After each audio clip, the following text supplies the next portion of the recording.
Universe நேயர்களுக்கு எனது அன்பான வணக்கத்தை தெரிவித்துக் கொள்கிறேன் தோழர்களே. நிழலோட அருமை வெயிலில் போனவர்களுக்குத்தான் தெரியும்.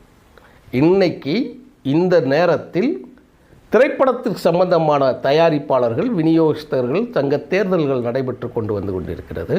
அதில் ஒரு சேரன் ஒரு முக்கியமான செய்தியை சொல்லியிருக்கிறார்.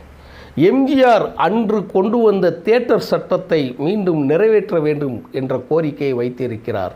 அது ஏன் தேவை, உடனடி தேவை என்பதை சேரனின் கருத்தை வழிமொழிந்துதான் இந்த காணொளியை நான் பதிவு செய்கிறேன் தோழர்களே. என்ன செய்தி பார்க்கலாம். அதுகள் சினிமா தேட்டரில் ஒரு வருஷத்துக்கு 90 நாள், அதாவது 3 மாதங்கள் தமிழ் படத்தை திரையிடணும். அது எப்படி தமிழ் படத்தை, முழுமையான தமிழ் படத்தை திரையிடணும். தமிழ்நாட்டுக்குள்ள தமிழ் படம் திரையிடுவதற்கு சட்டம் போட்டாரா எம்ஜிஆர்? ஆமாம், போட்டார். ஏன் போட்டார்? அங்கே தான் அதுக்குள்ளே தான் செய்தி இருக்குது. எம்ஜிஆர் ஒரு திரைப்பட நடிகர் ப்ளஸ் அரசியல்வாதி. அப்படி இருப்பவர் தான் அதிகாரத்தை கைப்பற்றிய பிறகு தியேட்டருக்கு அந்த சட்டம் போட வேண்டிய கட்டாய சூழல் ஏன் உருவானது என்று சொன்னால், தியேட்டரில் இருந்து உருவாகியவர் எம்ஜிஆர் என்பது தான் முக்கியம். தியேட்டரிலிருந்து அவர் உருவாகியதற்கு அவர் சட்டம் போட்டதுக்கு என்ன சம்பந்தம் இருக்குது என்று சொன்னீங்கன்னா, மக்களால் புறக்கணிக்கப்பட்ட மக்கள், எளிய நிலை மக்கள், எந்த விதமான பொழுதுபோக்குக்கும் வசதி வாய்ப்பு இல்லாத மக்கள் கடைசியாக தனக்கு கிடைக்கக்கூடிய களிமுக துவாரம் என்பதைப் போல அவர்களுக்கு கடைசி கட்ட ஒரு நிகழ்ச்சி, என்டர்டெயின்மெண்ட் நிகழ்ச்சி என்று கேட்டால் அது சினிமா தேட்டர் மட்டும்தான். அவங்களுக்கு வேறு பொழுதுபோக்கு எதுவுமே கிடையாது. அப்போது அவர்களுக்கு எதுவுமே இல்லாத ஒரு காலகட்டத்தில் தியேட்டரை நோக்கி நகர்கிறவர்களுக்கு நாம் என்ன செய்தி சொல்ல போகிறோம், நமக்கு என்ன கிடைக்குங்கிறது தான் முக்கியம். இப்போ நீங்கள் ஒரு திருவிழாவுக்கு போகிறீங்கன்னு வச்சுக்கோங்களேன். திருவிழாவில் போகிறீங்க, குழந்தைங்க இருக்குது, குழந்தைங்க கேட்குதுன்னா, ஒரு தின்பண்டங்கள் கேட்குதுன்னா, இல்லாத ஒரு பொருளை கேட்க முடியுமா? என்ன இருக்குதோ அதில் ஒன்றைத்தான் கேட்கும். அப்படித்தான் உங்களுக்கு ஒரு பொழுதுபோக்கு இருக்குதுன்னா, தேட்டரில் ஏதோ சினிமாவுக்கு போவோம். சினிமாவில் என்ன தேட்டரில் என்ன படம் ஓடுதோ அதைத்தான் நீங்கள் போய் பார்க்க முடியும். என்ன படம் ஓடும், அது ரொம்ப முக்கியமானது. நீங்கள் அப்போல்லாம் இங்கிலீஷ் படங்கள் எல்லாம் பயங்கரமாக ஓடும். அதை தாண்டி உங்களுக்கு இன்னொன்று வந்துச்சு, நான் ரொம்ப சொல்ல போனோம் அப்படின்னா, மலையாள படங்கள் அது ரொம்ப வந்துக்கிட்டு இருந்தது. அதையும் ஆதிக்கத்தை தாண்டி மிகப்பெரிய தமிழ்நாட்டில் தாக்கம் செய்தது எதுன்னு கேட்டிங்கன்னா, இந்தி படங்கள். இந்தி படம் பார்ப்பதை ஒரு ஃபேமஸாக, இந்தி படம் பார்ப்பதை மிகவும் பெருமையாக நினைக்கக்கூடிய காலகட்டம் இருந்தது. சரி, அதுக்கும் ஏன் இருந்தது? அப்போது இல்லாத ஒன்றை போட்டாப்புல அது ஓடிடுமா? அப்படியெல்லாம் கிடையாது. உண்மையில் அது பொழுதுபோக்கு படமாகவும் சிறந்த இசையாகவும் அது இருந்ததுங்கிறது தான் உண்மை. அது ஏன்னா பிரம்மாண்டமான ஒரு மார்க்கெட் உள்ள இருக்கக்கூடிய ஒரு சூழலில் ஒரு காட்சி இருக்குன்னா, அந்த காட்சியை பிரம்மாண்டமாக காட்டுவான். எடுத்துக்காட்டுக்கு இப்போ சமீபத்தில் நாம் சொல்லணும் அப்படின்னா, பாகுபலியை பார்க்கும்போது ஒவ்வொரு ஃப்ரேமும் பிரம்மாண்டமாக இருக்கும்.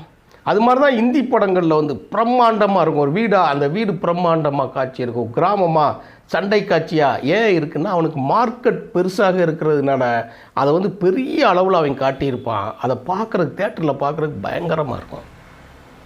அப்படின்னா தமிழில் மார்க்கெட் கம்மியாக இருக்கக்கூடிய இது தான். ஒரு நடிகர் இருக்கிறாருன்னா, அந்த நடிகருக்கு சம்பளம் அன்றைய காலத்தில் 1 லட்ச ரூபா கொடுப்பாங்க, அதிகமான சம்பளம். அப்படி வாங்கினவங்க யாருன்னு கேட்டிங்கன்னா, முதல்ல பெண் நடிகரில் கேபி சுந்தரம்பாள் அம்மா வாங்கியிருக்கிறாங்க. நடிகர் திலகம் சிவாஜி கணேசனை விட சந்திரபாபு வாங்கியிருக்காப்புல. சிவாஜியை விட 1 ரூபா எனக்கு அதிகமாக போட்டு கொடுத்தா தான் அந்த படத்தில் நடிப்பேன்னு. அவங்களாம் காணாமல் போயிருக்காங்க. ஆனால் அந்த மார்க்கெட், ஒரு விற்பனை இருக்குது இல்லையா, அந்த விற்பனையில் இப்போ தமிழ்நாட்டில் ஒரு எடுத்துக்காட்டுக்கு ஒரு 1000 தேட்டர் இருக்குதுன்னு வச்சுக்கோங்களேன். தமிழ்நாட்டுக்குள்ளே இருக்கிற 1000 தேட்டர் இருக்குன்னா, அந்த 1000 தேட்டருக்கு தான் நம்ம படத்தை ரிலீஸ் பண்ண முடியும். அப்போ அதுக்கு உள்ளே தான் தமிழர்கள், தமிழ் மொழி பேசக்கூடியவர்களுக்கு வியாபாரம். அப்போ தமிழ் தெரியாத வெளியிடங்களுக்கு அது மார்க்கெட் இருக்காது. ஆனால் இந்தி, இங்கிலீஷ் அப்படிங்கும்போது அது ஒரு பொதுவான படம் அப்படிங்கிறது உலகம் முழுவதும் போகிறது, இந்தியா முழுவதும் போகிறத படம் அப்படின்னு சொல்லி மைண்டில் செட் பண்ணி வச்சுக்கிட்டாங்க. அதுக்கு காரணம் என்னவென்று கேட்டால், இசையில் ஒரு எழுச்சி கிடையாது, காட்சி அமைப்பு பெரிய ஒன்று கிடையாது. ஒரே சமூகம், ஒரே நம்ம இது சொல்கிறோம் இல்லையா, மன்னர் படங்கள் அப்படிங்கிறதுல தான் இருக்கே தவிர, தேசிய படங்கள், அதாவது கட்டபொம்மை, வாவு சிதம்பரம் பிள்ளை இந்த மாதிரி படங்களாக போட்டு ஓட்டிக்கிட்டு இருக்கிறது, இதவே பெருசாக பெருமையாக பேசி நடிக்கிறது. ஆனால் இந்தி படங்களில் வந்து பார்த்திங்கன்னா கமர்ஷியல் இருந்தது. ரெண்டாவது கிளாமர் இருக்கக்கூடிய நடிகைகள் அப்படி இப்படிங்கும்போது மக்கள் போய் அதில் போய் குமிஞ்சிட்டான் உள்ளே வைக்கும்போது. தமிழ் படம் நசிஞ்சு போச்சு. தேட்டர் எடுத்தால் தேட்டரில் படம் போடுறதுக்கு வாய்ப்பு இல்லை. மக்கள் கூட்டம் எங்கே போகும்? ஆட்டோமேட்டிக்காக யாருக்கு கூட்டம் வருதோ அதுக்கு தானே படத்தை ரிலீஸ் பண்ணுவான். அது மாதிரி தேட்டர்கள்லாம் என்ன பண்ணிக்கிட்டாங்கன்னா, தனக்கு பிடித்த படங்கள் இந்தி படங்களெல்லாம் வாங்கி போட, அப்படியே தெலுங்கு படங்கள் வாங்கி போட, இங்கிலீஷில் இருக்கக்கூடிய டப்பிங் படங்களை வாங்கி போட, அது ஒரு எழுச்சி கட்டம். அப்போ வேறு வழியே இல்லை. என்ன செய்வது? தமிழ் படங்களை காப்பாற்ற வேண்டும் என்றால் அது சினிமா மட்டும் கிடையாது, அது மிகப்பெரிய கலாச்சாரம் சம்மந்தப்பட்டது எதுவும் கிடையாது. அது கோடிக்கணக்கில் பெறக்கூடிய ஒரு மாபெரும் பிஸ்னஸ் அதில் உள்ளுக்குள்ளே இருக்குது. அப்போது அதை காப்பாற்றணுன்னா என்ன செய்கிறது? நீங்கள் பாருங்கள், இப்போ நீங்கள் ஏதோ ஒரு ஊரில் இருக்கீங்கன்னு வச்சுக்கோங்களேன், ஒன்றுமே வேண்டாம், நீங்கள் மதுரைக்குள்ளே கூட இருக்கீங்கன்னா ஒரு மலைகளுக்கு போகலாம், எங்கேயாவது ஒரு அருவி இருக்கும் அங்கே போகலாம், இல்லை எங்கேயாவது தூரத்தில் ஒரு பூங்கா இருக்கும், அதை தாண்டி நீங்கள் எங்கே போவீங்க? இடைநிலை பகுதி எடுத்து, இப்போ எங்கள் ஊர் ராஜபாளையம் இருக்குதுன்னு வச்சுக்கோங்களேன், ராஜபாளையத்தில் பொழுதுபோக்குன்னா இங்கே போகிறதுக்கு என்ன இருக்குது? மேற்கு தொடர்ச்சி மலைக்கு போகணும், அதையும் இப்போ எல்லாம் போட்டு அடைச்சி வச்சுட்டான்.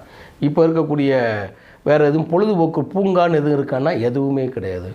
மக்கள் ஒதுங்கி, சாதாரண மக்கள் வந்து தன் மனைவியும் குழந்தைகளோடு கூட்டு போய் ஒரு இடத்துல போய் வைக்கணும்னு சொல்லி கேட்டால் எல்லாம் சமாதி தான் வச்சுருக்கான். அதை மாதிரி காட்டி எல்லாம் பூட்டு போட்டு தான் பூட்டி வச்சுருக்கிறான். பொது இடத்தில் சந்திப்பதற்காக ஒரு இடம் கிடையாது. இப்போ எங்கள் ஊர் ராஜபாளையத்துக்கு தான் இருக்குது 2 பார்க், ஆனால் மக்கள் பயன்பாட்டுக்கு இல்லாத வகையில் இருக்குது. இதுதான் உண்மையானது. அப்போ பொழுதுபோக்கு எங்கே போகிறது? இன்றைக்கி சாயங்காலம் ஆயிடுச்சுன்னா ஒரு சினிமாவுக்கு போவோம். சினிமாவை தாண்டி அவனுக்கு எதுவுமே கிடையாது. அப்போ அது வந்து ஒரு மாபெரும் வர்த்தகமாகவும் அவன் மாறுகிற பொழுது, தமிழ் படத்தை நீங்கள் வந்து எழுச்சியோடு கொண்டு வந்து அந்த வியாபாரத்தை கொண்டு போய் சேர்க்கணும் அப்படின்னா இசையில் ஒரு புரட்சி வரணுங்க போது தான் இளையராஜா அந்நியார காலத்தின் கட்டாயமாக வந்து சேர்ந்தார். பாரதி ராஜா காலத்தின் கட்டாயமாக வந்து சேர்ந்தார். நாம் கண் முன்னால் வாழ்ந்த ஒரு கிராமத்தை, அந்த கிராமத்தில் வாழும் மனிதர்களை, அந்த மனிதர்கள் கொண்டாடும் திருவிழாக்களை, அந்த திருவிழாக்கள் மூலம் ஏற்படக்கூடிய சாதாரண மனிதர்களின் காதலை, அவர்களுடைய சண்டையை, அதற்கு ஒரு கிளைமாக்ஸ் முடிவுரையை எடுத்து அப்படியே கண்ணுக்கு முன்னாடி ஒரு கதையை கொண்டு வந்து வச்சாங்க. இந்தி படமே காணாமல் போச்சு. நாம் தெருக்களில் கேட்கக்கூடிய நையாண்டி மேளம், உரிமை மேளம், அதுக்கெல்லாம் தேட்டர்களில் போய் மிகப்பெரிய டிஜிட்டல்களில் ஸ்பீக்கர்களில் கேட்கும்போது இந்தி இசையில் இருக்கக்கூடிய அந்த ட்ரம்ஸ் ஒலி எல்லாம் காணாமல் போயிடுச்சு. இதுதான் இயற்கையாக இருந்தது. அப்போ தான் எம்ஜிஆர் என்ன சொன்னார் அப்படின்னு கேட்டால், கட்டாயமாக தமிழ் படங்களை நீங்கள் கொண்டு வந்து 90 நாட்கள்ங்கிறது எவ்வளோ ஆச்சு? 27 1/3 நீ வந்து போட்டே ஆகணும்னு சொல்லி இருக்கிறோம். நீங்கள் எங்கள் காலங்களில் பார்த்தீங்கன்னா ஜாக்கி சான், ஜெட்லின்னு இருப்பாங்க. ஜாக்கி சான்லாம் அப்போ துவக்க காலகட்டம், புரூஸ்லி துவக்க காலகட்டம். இங்கிலீஷ் படங்கள்லாம் பார்க்குறதெல்லாம் அப்படின்னா அது தமிழ் படுத்தி வரக்கூடிய ஒரு நவீன புரட்சி அந்நியாரம் போல் நடந்துச்சு. அதைத்தான் இப்போ சேரன் சொல்கிறாப்புல. நீங்கள் அதை சாதாரண படங்களுக்கும் கொடுங்க, ஒன்றும் இல்லைங்க. வெளிப்பட இன்னொரு செய்தியை நான் சொல்கிறேன். இப்போ ஒரு சினிமா ஒரு படம் வந்துச்சுங்க, அது லேட்டஸ்ட்டாக நடித்த ஒரு படம், ரொம்ப ஃபேமஸாக ஓடின படம். தேட்டருக்கு ஒரு படத்துக்கு போயிருந்தேன், பேர் டக்குன்னு நினைவுக்கு கூட வந்து தொலைய மாட்டேங்க. ஒரு படம் போயிருந்தேன், 200 டிக்கெட்டு.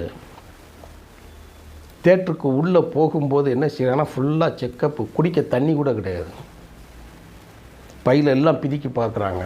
அப்புறம் மிஷின் வச்சுருக்கிறான், அந்த மிஷினை வச்சு ஊதணுங்கிறான். நான் கேட்டேன் என்னப்பான்னு. இப்போ இந்த ஊதணும் அப்படின்னு சொல்கிறீங்க இல்லையா, இதெல்லாம் டிக்கெட்டு கொடுக்குற இடத்துல வச்சுக்கிட்டு இல்லையா நீ ஊத சொல்லணும் நொட்ட சொல்லணும்னு கேட்டேன். நீ டிக்கெட்டு கொடுக்குற இல்லையா, அந்த கவுண்டர்லையே நீ ஊதுங்க, கையில் இதை காட்டுங்கன்னு சொல்லி காம்பவுண்டுக்குள்ளே நுழையும் போதே காட்டிட்டு ஊத சொல்லி குடிச்சிருக்கானா என்னன்னு பார்த்துட்டு அப்படிலாம் நீ டிக்கெட்டை கொடுக்கணும். நீ நேராக டிக்கெட்டு 200 கொடுத்துட்டு வண்டியவும் பார்க்கிங் பண்ணி முடிச்சுட்டு தேட்டருக்குள்ள உள்ள போய் பேரம் பேசுகிற அயோக்கியத்தனம் இல்லை, ரவுடித்தனம் நடக்கிறது தேட்டர்களில். இப்போ ரவுடி கும்பல்களின் கையில் தேட்டர்கள் மாற்றிக்கொண்டு இருக்கிறது, அரசியல்வாதிகளின் கையில் தேட்டர் மாற்றிக்கொண்டு இருக்கிறது. அரசியல்வாதிகள் என்றால் எல்லோரும் காரணமில்ல, திருப்பி திருப்பி செஞ்சுக்கணும். அதுதான் இந்த நடிகர் விஜய் மாதிரி வர ஆள்களுக்கெல்லாம் முக்கியமான காரணமாக இருக்குது. அவங்கெல்லாம் உள்ளே போய் சேர்ந்துட்டான். அதில் தேட்டர்கள் அப்படியே கொத்து கொத்தாக எடுத்துட்டு மக்களுடைய என்டர்டெயின்மெண்ட்டை எல்லாம் காலி பண்ணி இருக்கிற சூழலில் அப்புறம் தயாரிப்பாளர் எங்கே வருவான், விநியோகஸ்தர்கள் எங்கே விளைவான். அன்னைக்கு எம்ஜிஆர் ஏன் அந்த சட்டம் கொண்டு வந்தாருங்கிறதுக்கு கூடுதல் ஏன் இன்று தேவைப்படுகிறது அப்படிங்கிறது ரொம்ப முக்கியமான விஷயம். தேட்டருக்குள்ளே நுழைய முடியலைங்க. ஒரு ஃபேமிலியோடு உள்ளே போயிட்டு வெளியில் வரணும்னா 2000 ரூபாய்க்கிட்ட வெளியில் ஆகும்ப்பா. தேட்டருக்குள்ளே நீங்கள் சினிமாவுக்கு போயிட்டு வரணும் சாத்தியமா? சாதாரண தேட்டருக்கெல்லாம் இன்றைக்கி கிடையாது. கேட்டால் உங்களுக்கு ஏசி போட்டுருக்குறேன், உங்களுக்கு டிஜிட்டல் வச்சுருக்கிறேன், டிக்கெட்டுக்கு வழி வரும்புலாம் கிடையாதா? உயர்வுக்கு ஒரு உயர்வு கிடையாது, ஒரு பாதுகாப்பு காரணங்கள் கிடையாதா? எல்லாம் தீப்பெட்டி மாதிரி தேட்டர்களை வச்சுக்கிட்டு பணம் பறிக்கும் கும்பலை போல, குருவிக்கூடுகளைப் போல தேட்டர்களை உருவாக்குகிறார்கள். இதுக்கு பெர்மிஷன் யார் கொடுக்குறா? டிக்கெட்டுக்கு யார் சீல் பண்ணுறா? இந்தியெல்லாம் டிக்கெட்டெல்லாம் பார்த்தீங்கன்னா நீங்கள் போய் தணிக்கையில் சீல் பண்ணிட்டு வரணும். டேக்ஸுக்கு இதில் போய் வருமான வரி இதில் இருக்குது இல்லையா, சேல்ஸ் டேக்ஸ் ஆஃபீஸில். இப்போலாம் ஒரு இலவம் கிடையாதுங்க. கம்ப்யூட்ரு யார் தேட்டர் நடத்துகிறா, யார் டீலிங் எடுத்துருக்கிறா, அந்த தேட்டருக்கு உண்டான என்ன, இது டம்மியா ஒரிஜினலா, ஒன்றுமே கிடையாது. இப்போ நான் சொல்கிறது உங்கள் எல்லாருக்குமே புரியும். அதைத்தான் சேரன் சொல்லுகிறார். அதற்காகத்தான் எம்ஜிஆர் சட்டம் போட்டார்.